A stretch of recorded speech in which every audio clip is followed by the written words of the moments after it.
For this video, we will be talking about systems of linear and nonlinear equations. So these two topics are already familiar to you. You have already taken this during your high school days.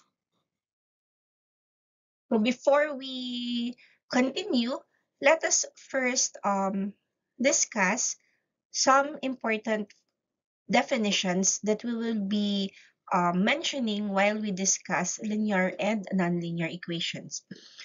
First is, what is an equation?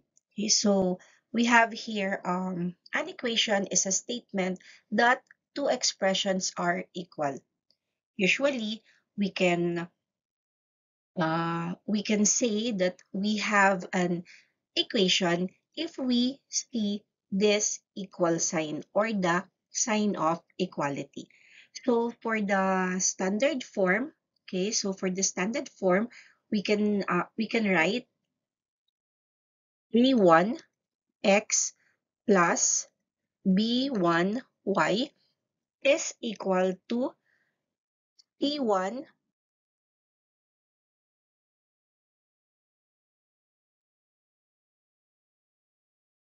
over.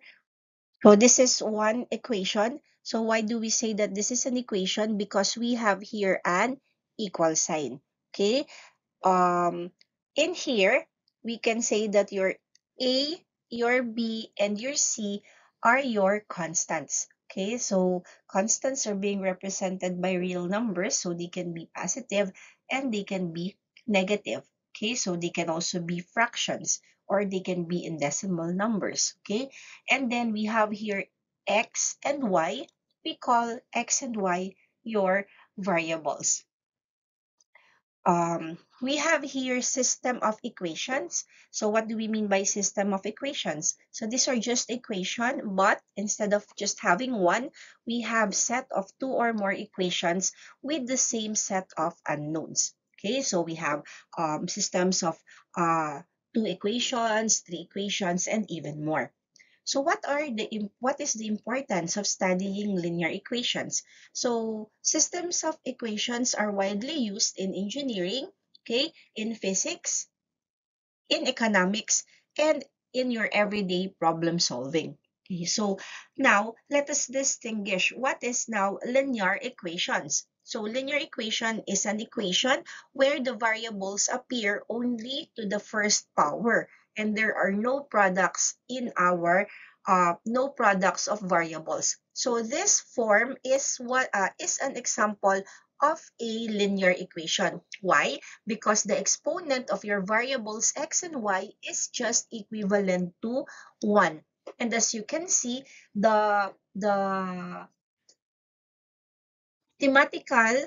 the mathematical form that we are just using is simply addition or subtraction. Okay, so in linear equations, there are no products of the variable, meaning we cannot perform the multiplication.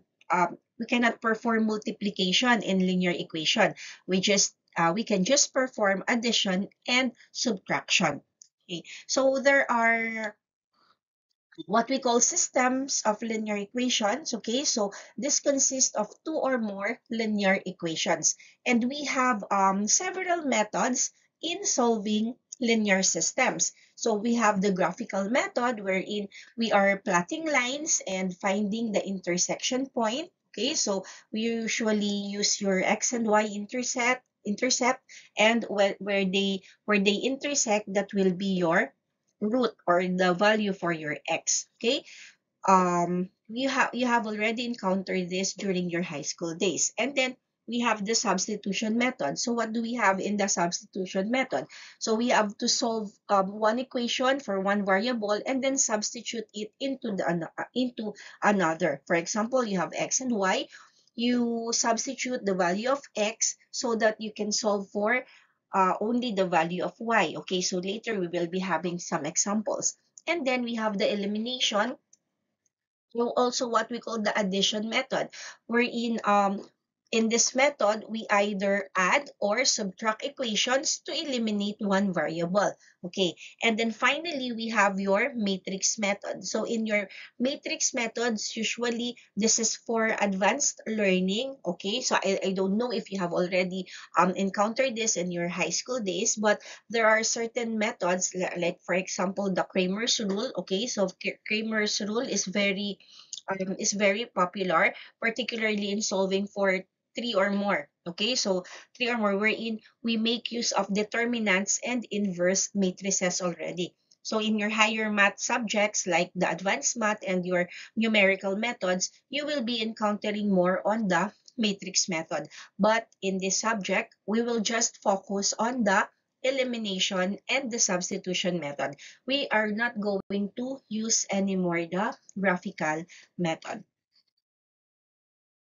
Okay, so we have here linear equation, okay, with one variable. So this is very simple. This is like what we have done during our first video. Okay, so during our first video, what we saw there is a linear equation with one variable. And we have here our general form, ax plus b is equal to 0. Okay, so as we can see here, your a and b here are real numbers. So they can be positive, they can be negative, they can be fractions, they can be decimal numbers. Okay, and also your x is our variable. So as you can see, we only have here one variable, and this variable has an exponent which is equivalent to 1. And as you can see, what we perform here is just an addition. Okay, so for linear equations, no products. Okay, so just sum or difference. However, we have to place a condition here that your a must not be equal to 0, because when your a is equal to 0, therefore our x will be equivalent to 0. So any number but not 0, okay, can be your coefficient. So we call this coefficient, okay? So a and b are your numerical. So in some other texts, a and b are called numerical coefficients, okay? And your x is your variable coefficient. Okay, so if you happen to watch other videos or read other books, okay,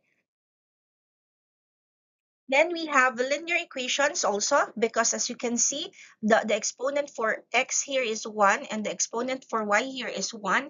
At the same time, you can see only addition operation here, okay? So this is our general form for two linear equations. And in these two equations, we can say that your x here is the same x that we are talking about in the second equation. Your y here is the same y that we are talking about in the second equation. That means your two equations are related with each other. Okay, so whatever the value of x here will also be the value of x here. The same is true with your y. Okay, so in this case, your a1, your b1, your c1, your a2, your b2, and your C2 are your real numbers and your numerical coefficients, while we already have two variables in the presence of x and y here. Okay, so these are linear equations with two variables. And then we have linear equations with three variables. Okay, so just what we have mentioned during the previous slides, your x here, okay, your x here is the same as your x here and the same as your x here. Same is true with your y and your z. Okay, so the only difference is that in this case, we have already three variables. So since we have three variables, we will be needing three equations, okay? So the number of equations depends on the number of variables. For example, if you only have one variable, you will be needing only one equation to solve for that specific answer or equation. If you have two variables, that means you need two equations to solve for those two variables. And for three variables, you will be needing three equations to solve for those three different variables. Okay, so in this case, we have x, y, and z. We have three variables. Therefore, we will be needing all of these three equations to solve for our three variables. Okay, so how about four? Okay, so there are linear equations with four variables. Therefore, you will be needing four linear equations. Five variables, you will be needing five linear equations.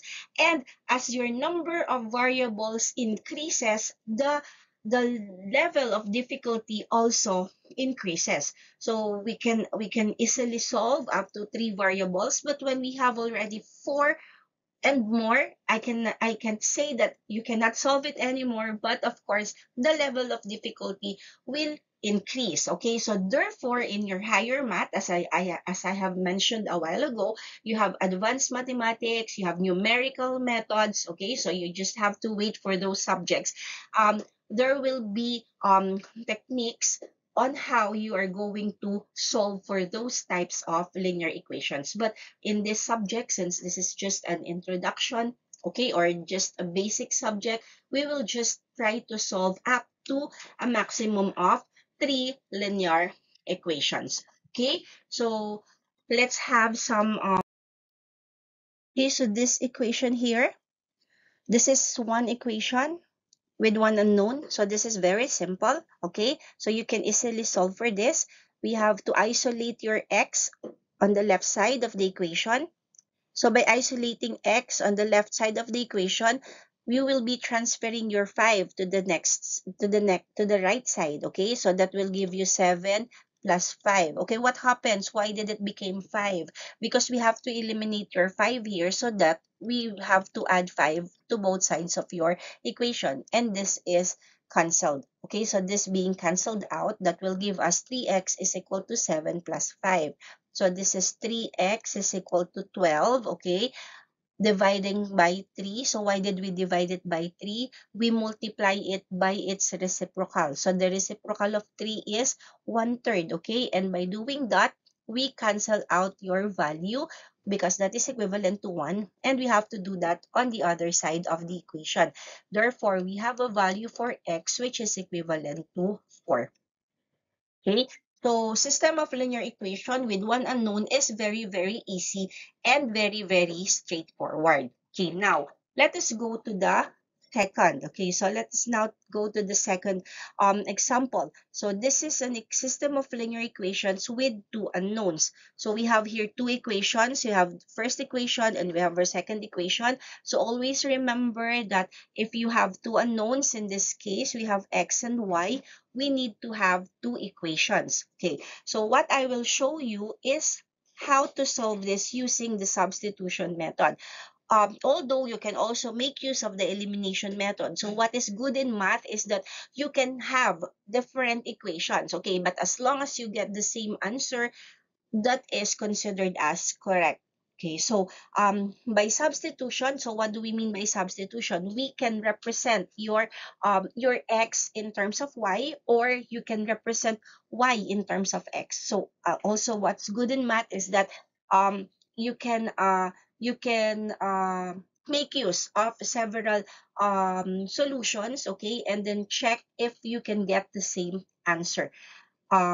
These two equations, so let us say for example, we have to use equation number 1 and we need to solve for x so that it can be represented in terms of y. So what do I mean by that? So let us isolate your x first on the left side of the equation, and then we have again add y to both sides, so this cancels out and this becomes 7 plus y. Okay, so let us eliminate, or let us isolate our x by multiplying it with the reciprocal, which is 1/3.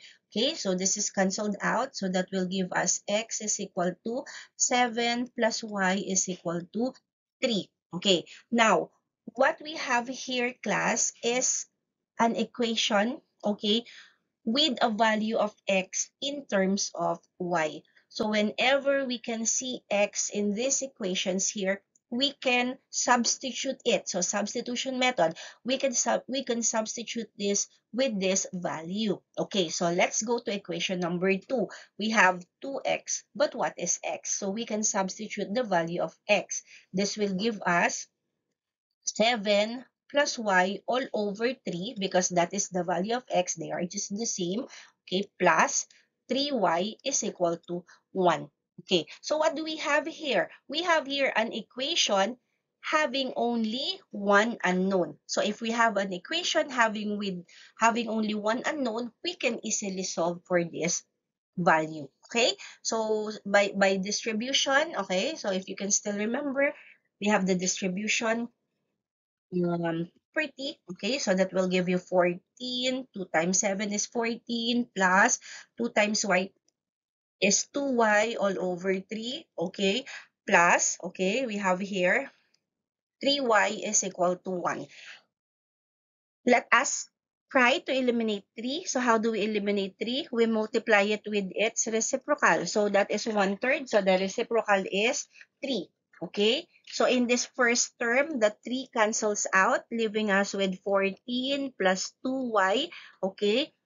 Plus, distributing your 3 here, that will give you 9y. Okay? So we have also 3 here. So this will become 3. So as you can see, we can combine like terms. So we have 14, 14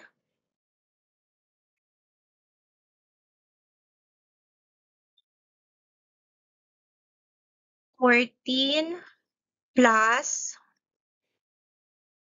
11y is equal to 3.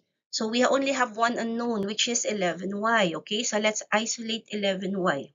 Isolating 11y, we have 3 minus 14. And isolating y, we have y is equal to, since this is 3 minus 14, so this is negative 11 all over 11. That will give you y is equal to 1. So y is equal to negative 1. So again, by substitution, what are you going to do? You can substitute the value of y either in the first equation or in the second equation or in our third equation that we just derived, okay, based on the first equation. So by substituting, we can now solve for x. We have 7, but what is y? Y, based on this formula, in this solution, is equivalent to negative 1 divided by 3. Okay, so adding a negative number is just the same as subtracting. So we have 6 divided by 3, and that will give you. So we solve now for your x is equal to 2 and your y is equal to 1 using the substitution method. Okay, now let us go to the third example. And in our third example, we have three equations. Okay, I need to erase first.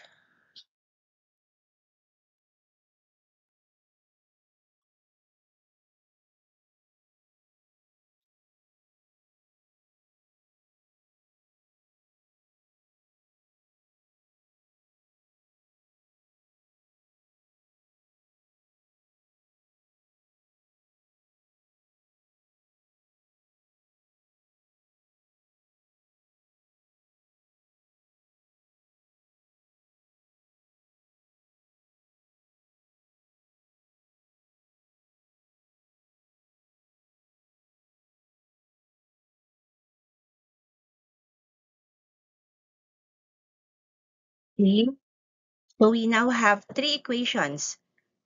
Why do we have three equations? Because in this example, we have already three variables. Okay, so if we have three variables, we need to have three different equations.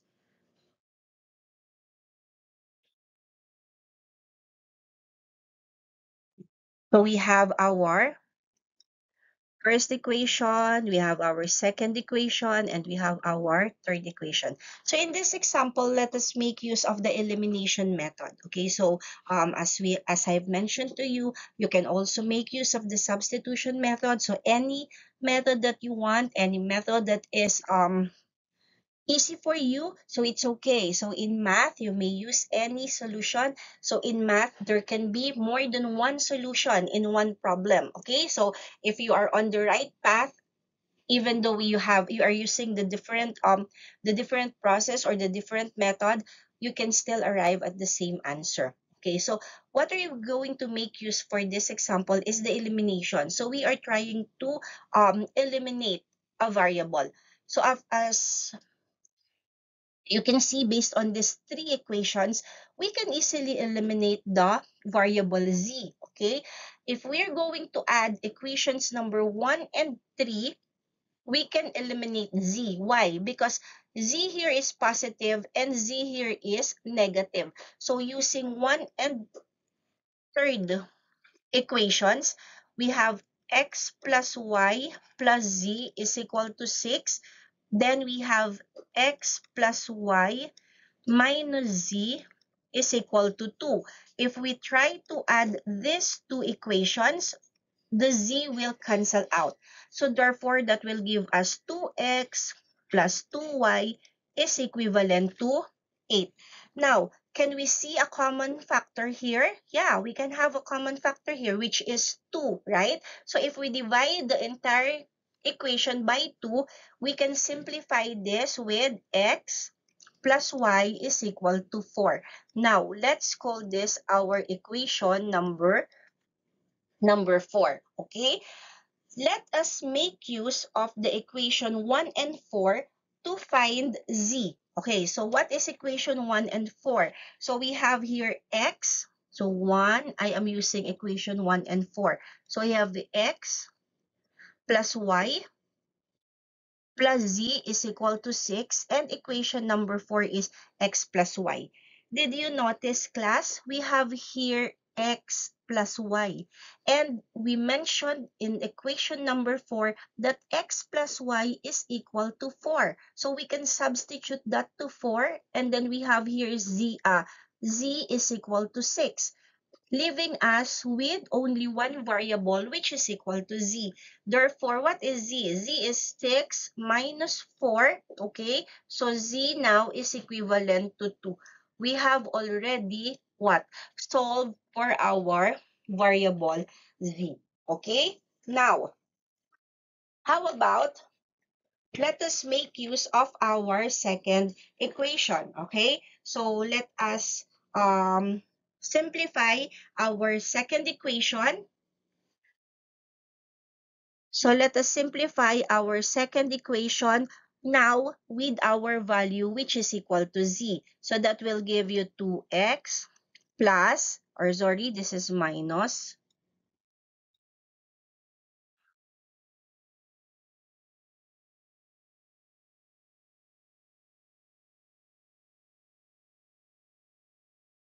this minus y plus z. Okay, but what is z? Z is now equivalent to 2, okay, which is equivalent to 4. So we have here 2x minus y is equal to 4 minus 2, which is equivalent to 2x minus y is equal to 2. Now, let us call this our equation number 5. Okay, so let us now make use of equations 4 and 5 to solve for our x. Okay, so how do we do that? We have here x plus y is equal to 4, and we have here 2x minus y is equal to 2. Now, if we add these two equations, okay, so we can cancel out our y because we have here plus y and a negative 1.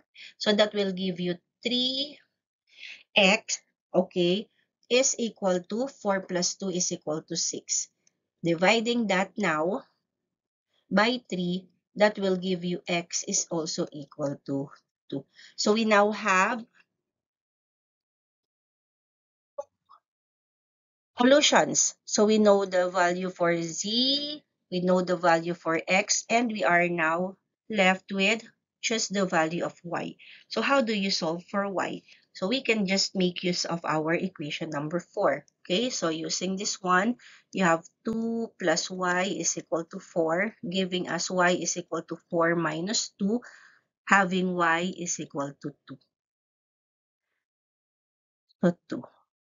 Therefore, x is equal to y is equal to z. They are all equivalent to 2. So this is how you solve problems using the elimination. Okay, elimination method. Of course, you can also make use of the substitution method here. So you can try that. Okay, so and find out if you can get the same answer. Okay, so those are the systems of linear equations having one, two, or three unknowns. If you have four or more, we can make use of the matrices or the higher math that you will be taking up maybe in your second year or in your third year. Okay, so we have here your systems of linear equation.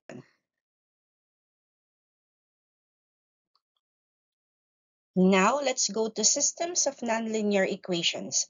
What do we mean by nonlinear equation? We have here the equation which involves variables raised to a power other than 1, so it's 2 or more, or variables multiplied. Okay, so previously we just said no products for linear equations. So now for nonlinear equations, variables now can be multiplied together, or functions like sine, cosine, logarithms, or etc. can be used in our equation. Okay, so system of nonlinear equations, this contains at least, sorry, this is for the wrong spelling. So this contains at least one linear equation. We have several methods, okay, in solving nonlinear systems. First is the substitution method, wherein we substitute one equation into another, just like what we did in the system of linear equations. We have the graphical method, wherein we plot curves and find their intersection points, and algebraic manipulation. So what do we mean by algebraic manipulation? So this includes factorization, the completing the square, or by using your quadratic formula.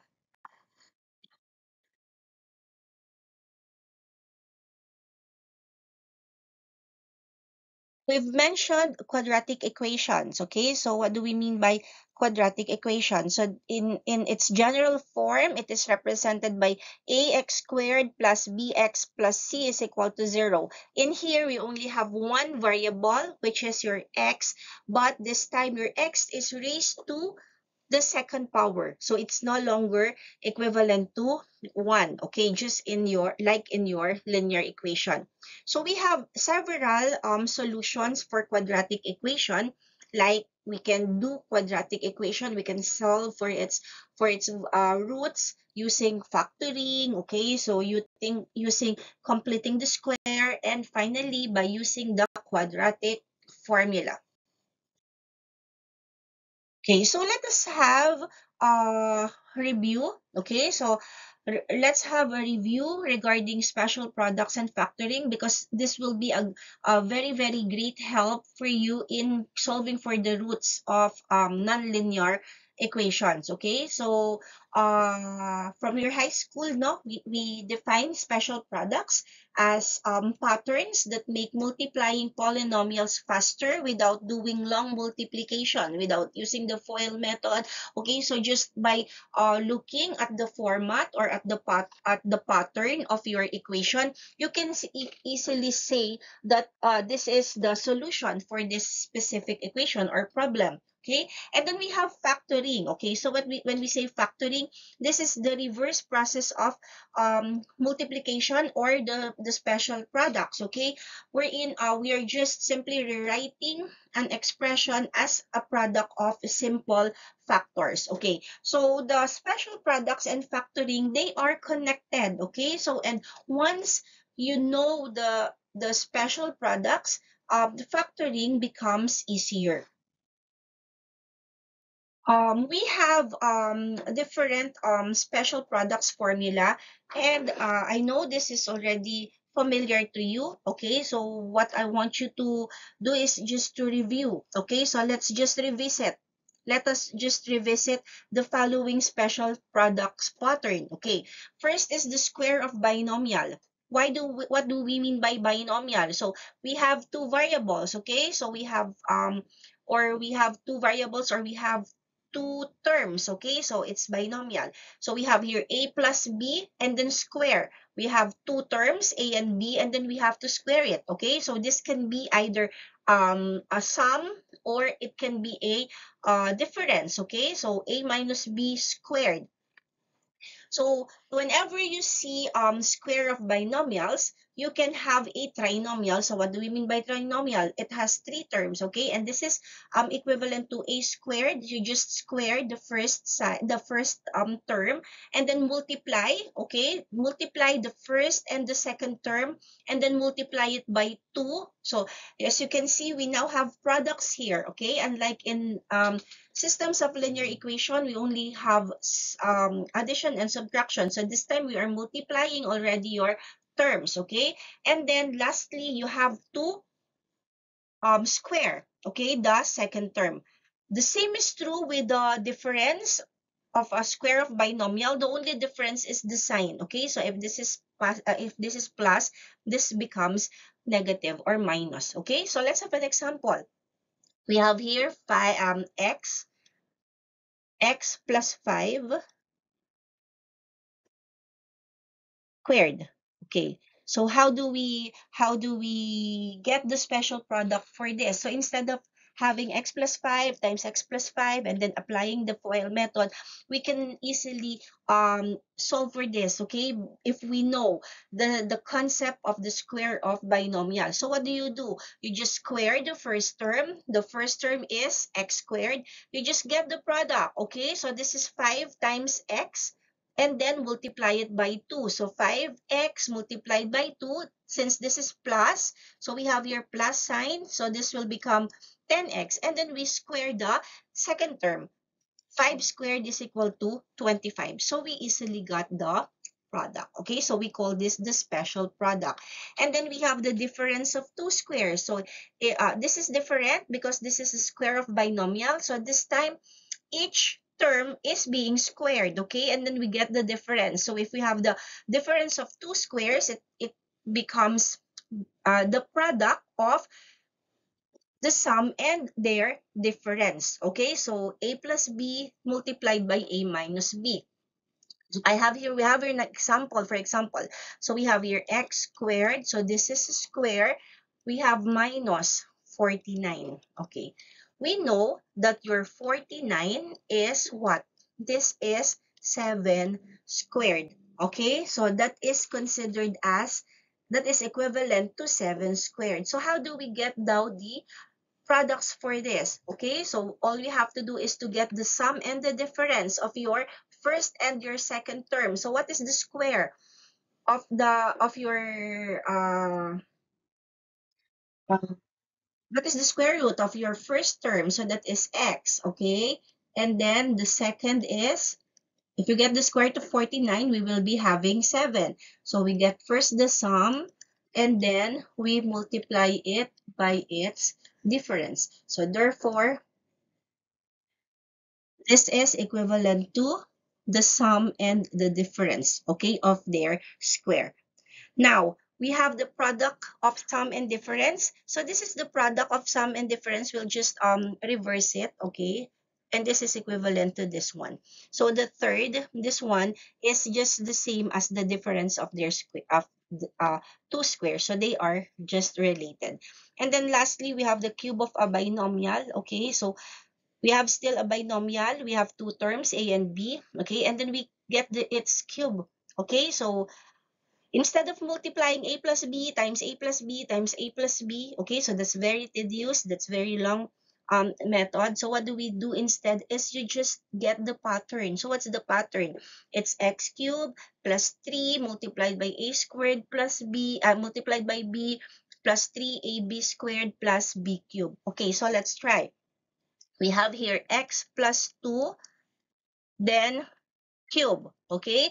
So this is a binomial and we are trying to get the cube of that binomial. So what's the first term? The first term is we need to cube the first term, okay, followed by we need to square your first term. Our first term is a, then our b, okay, so our b is our first term is x, our second term is 2, so that is 2x squared times 3, okay, so that will give you 6x squared. Okay, so that will become 2 times x squared times 3. So that will give you 6x squared plus, what's the third term? So the third term is 3 times x times 2 squared. So 2 squared is 4. 4 times 3, that will give you 12x. Okay, and then we need to cube the second term. So the cube for 2 is, if you get 2 cubes, so that means 2 times 2 times 2, so that will give you 8. So as simple as that. No need to compute long method, okay? So as long as you know the patterns, so what you need to do now is to learn the pattern, okay? So the same is true with subtraction. The only difference is the sign, okay? So this is negative and this is also negative if we have a difference. Now, let's go to factoring. Factoring is expressing an algebraic expression as products of its factors, okay? So there are several types of factoring. We have here the first is, and the most common is, look for the greatest common factor, okay? So the common monomial factor. So if there are common factors to each of the term, then we can use that, okay? So what example do we have here? For example, we have 6x minus 6x squared plus 9x, okay? So what is common to this number? So looking at the numerical variable here, 6 and 9, so we can say that the greatest common factor between the two is 3, okay? And between x squared and x, our greatest common factor is x, okay? So if we combine that, we have 3x, okay? So extracting or dividing these two terms by 3x, that will give you 6x squared divided by 3x, so that will give you 2x, okay? And then 9x divided by 3x, that will give you 3. So therefore, we have already completely factored out your equation. So what do we mean by completely factored out? We can no longer simplify it anymore. Okay, so we can no longer simplify 3x, and we can no longer simplify 2x plus 3. So this is already the simplified form. And how can we solve for the roots? Okay, so usually we solve for the roots, we equate each term, okay, by 0. So for example, 3x, so if we equate this to 0, we can solve for x, which is equal to 0. So this is the first root of x. Okay, what's the second one? So we equate this to 0 is equal to 0. So that will give you 2x is equal to negative 3 divided by 2. So x is equal to negative 3 all over 2. So therefore, we have the value of x, which is equal to 0 and negative 3 over 2. Always remember that if this is squared, that means you have 2 roots, okay? If this is cube, that means you have 3 roots, and so forth, okay? So if we're talking about squared, we are always looking for 2 specific roots. Now, how about factoring trinomials? Okay, we call trinomials quadratics, okay? So we also call this as quadratics. For factoring trinomials, we usually look for two numbers, okay? So we look for two numbers whose product, okay, the product of those two numbers becomes the constant term, while the sum becomes the middle coefficient, okay? Look for the two factors, two numbers wherein when we get their product, okay, so when we get their product, that will be the constant term, and when we get their sum, that will be the middle coefficient, okay? So to illustrate that, let's have an example. So we have x squared plus 5x plus 6. Okay, now we can determine the two roots for this by looking at your last term. Okay, so what will be the factor of your last term or your 6? What are the usual factors for 6? We have 6 and 1. Okay, 6 also can be represented by 2 and 3. Okay, between 6 and 1 and 2 and 3, look for the factors that when we add them, okay, the product is your constant. Okay, so if we add 2, if we multiply 2 and 3, this is your constant, which is 6. And if we add them, if we add 2 plus 3, the sum is your middle term, 5x. So therefore, we can solve for the factors. So what are the factors for this? So the factors for this are x plus 2 times x plus 3. So how are we going to solve for their roots? Okay, so the roots are x is equal to negative 2 because we equate that to 0, and x is equal to negative 3 because we equate that to 0. So that is your factoring trinomials, okay? So difference of squares, we have already discussed that in our previous slides, okay? Then we have the perfect square trinomials. Perfect square trinomial. So what is our perfect square trinomial?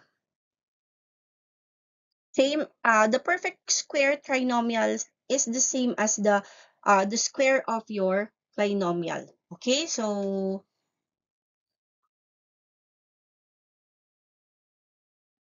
I'll erase this first.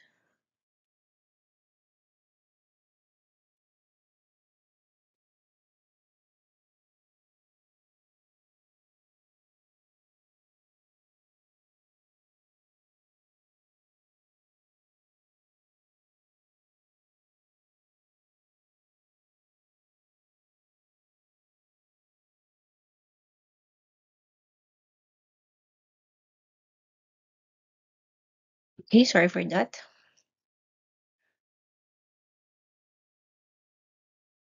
We have here the perfect square trinomial is the same as the square of binomial. Okay, so if I have x squared plus 6x plus 9, okay, so this is your perfect square trinomial, and that is equivalent to the square of binomial. And what is that?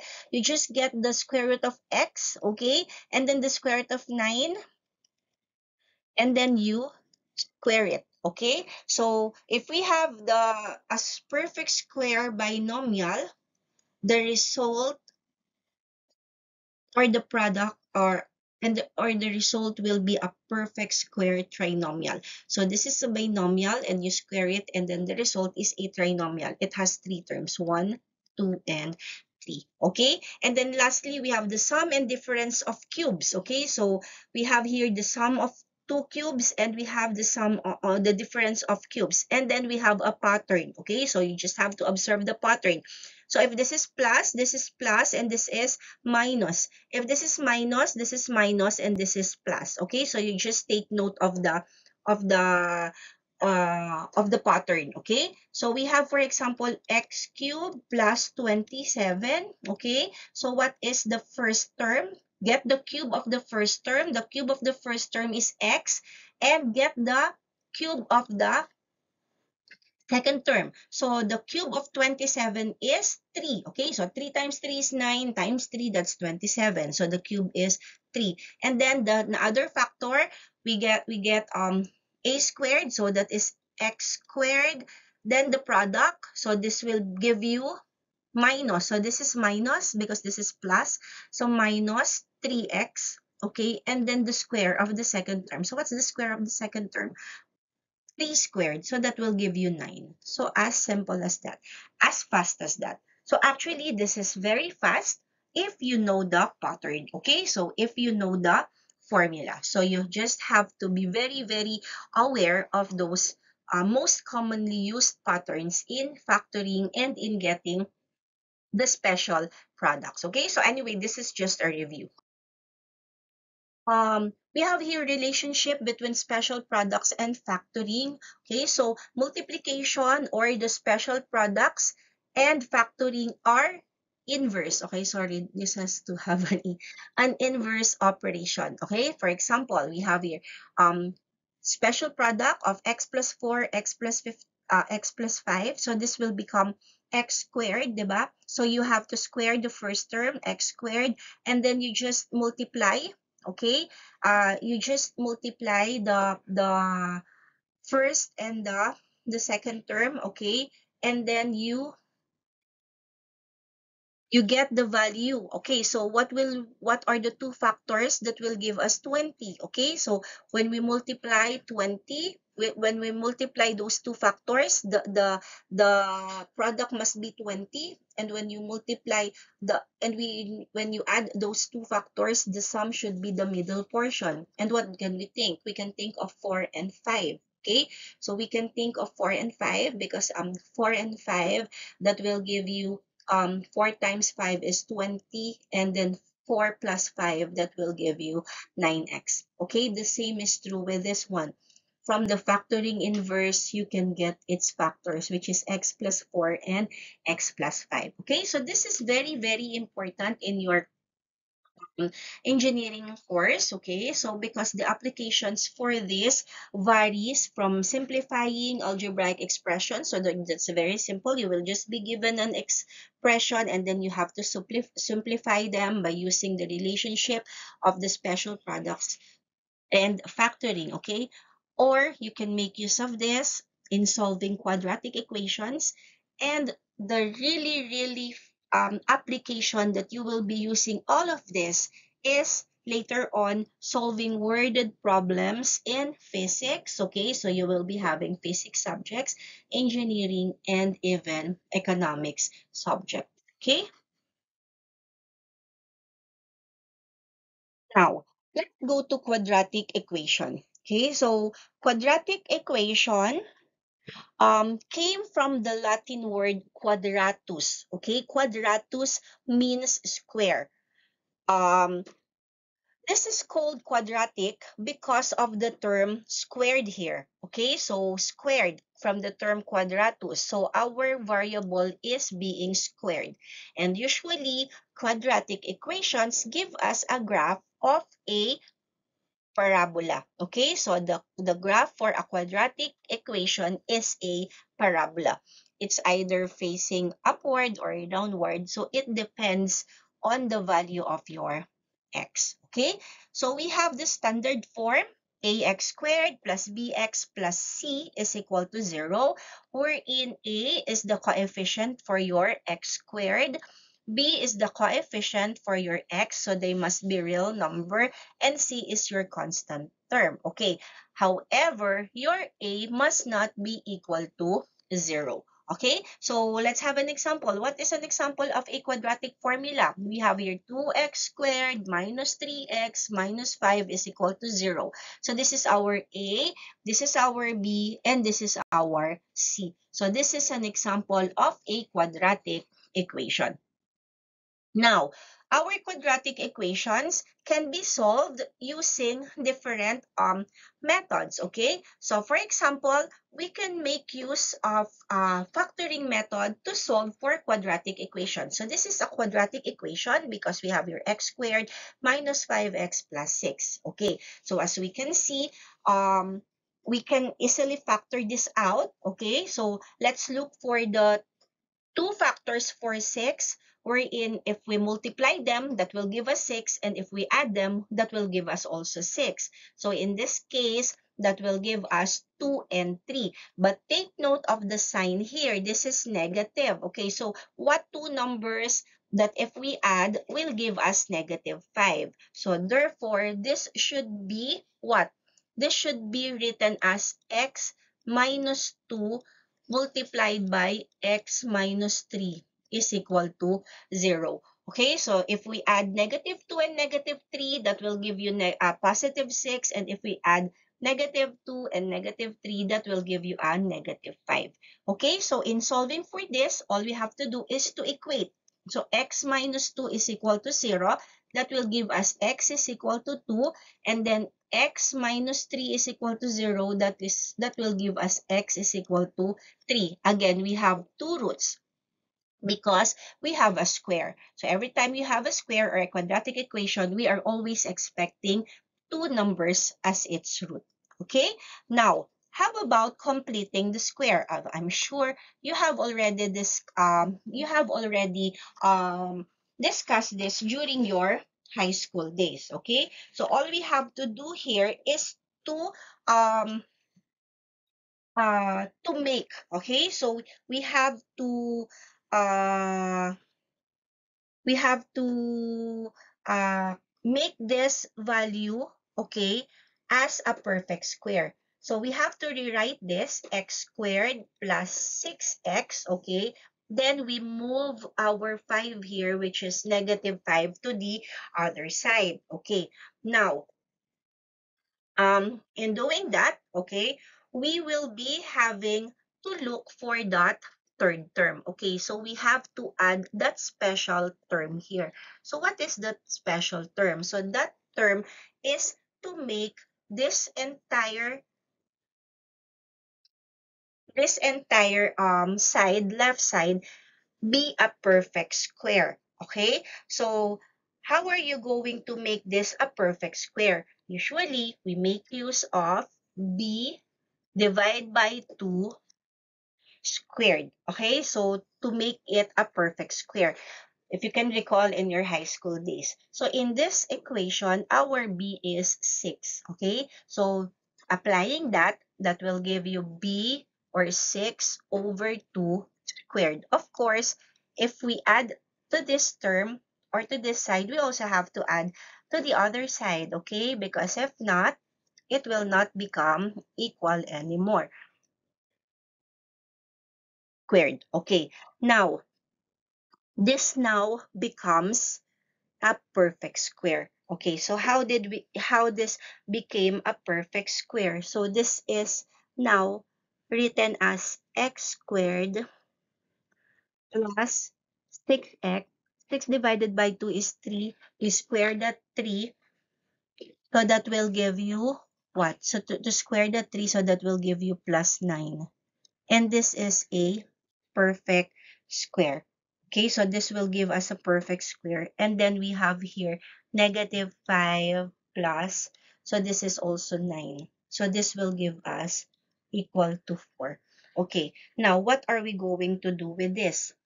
This is good as x plus 3 squared. So that is a perfect square. Now, we need to compute for the root. So what are we going to do? We need to get the square root. Okay, so we need to get the square root. We have here, we cancel out the square root and the square, leaving us with x plus 3. Every time we get the square root, always remember you have plus and minus square root of 4. So we get two values, right? So what are the values of 3x? X is equivalent to plus or minus square root of 4. Then we put or we transpose your 3 here, making this negative. Okay? So we have here x is equal to plus or minus 2 minus 3. So we have here x plus 2 minus 3, that is -1. And we have also your x, we have here -2 minus negative 3. Okay, so that will give you -5. So this will be the value of your x and 1. Okay, so usually we use the factoring method when the quadratic equation can be factored out easily. Okay, so if we cannot factor it easily, then we can have a choice and we can solve for the completing the square. Now, there are equations that are very, very difficult if we are going to rely on the factoring method and the completing the square method. Okay, so what are we going to do? For this type of problems or equations, we can make use of the quadratic formula. Actually, every quadratic equation can be can be solved using the quadratic formula. Okay, I'm sure you are already familiar with the quadratic formula. X is equivalent to negative b plus or minus. So the fact that we have plus or minus here indicates that we have two. Okay, we have two different roots. Okay, so b squared minus 4ac all over 2a. Actually, this is just a formula that you can easily memorize, okay, or and understand at the same time. So aside from quadratic formula, we also have a graphing method, although we are not going to make use more of the graphing method. So it's very tedious. You need to have your graphing papers and your rulers and everything. No? So we'll just rely either on factoring, completing squares, and the quadratic formula for you to decide. So if you can find the roots using factoring and completing squares, then you may, okay? But there are certain problems or equations that really are very difficult to solve using those two methods, and what we're going to do is make use of the quadratic formula instead, okay? So how do you use the quadratic formula? This is very straightforward. All you have to do is to substitute, okay? So let's take, for example, 2x squared minus 3x minus 5 is equal to 0. So this is your A, this is your B, and this is your C. Take note of the sign, okay? So by substituting here, we have negative B. So what is negative B? So this is negative 3, okay? Plus and minus. We have the square root of, okay, b squared. So negative 3 squared minus 4. Our A is 2. Our C is negative 5. Divide by 2 times 2. Okay? So let's simplify. This is positive 3 plus or minus. Okay? So we have here, this is 9 minus, or this becomes positive anymore because this is plus and this is negative, and this is negative and this is negative, so it becomes positive. So 4 times 2 is 8 times 5. This will give you 40. Okay, divide by, okay, so continuing, we have 3 plus or minus, we have 49. Square root of 49 divided by 4. Now, we have a value for the square root of 49. We all know that that is 7. So, therefore, this is 3 plus or minus 7 divided by 4. Okay, so what are the two roots? Your two roots are 3 plus 7 over 4. So, that will give you 10 over 4 or 5 over 2. And what's the other one? And we have 3 minus 7 all over 4. So 3 minus 7 is negative 4 over 4. That will give you negative 1. So the two roots for your x are 5 over 2 and negative 1. So using the quadratic formula. So you can make use of the quadratic formula, okay, with any quadratic equations that you have. Okay, so but if it's easy for you to factor, and then you can factor out, if it's easy for you to use the completing of squares, it's okay for you. But the quadratic formula is always okay. You can always make use of the quadratic formula in solving any quadratic equation. Okay, so we have here some facts, okay, about your quadratic formula. First is the discriminant, okay. So the discriminant is given by b squared minus 4ac. So this is your discriminant. The inside of the square root is your discriminant. And by looking at the discriminant, you can already predict what type of roots we are expecting, okay. Now, if your discriminant is greater than 0, so that what does that mean? That means positive number, okay? So any positive number is greater than 0. We have two distinct roots. So what do we mean by two distinct roots?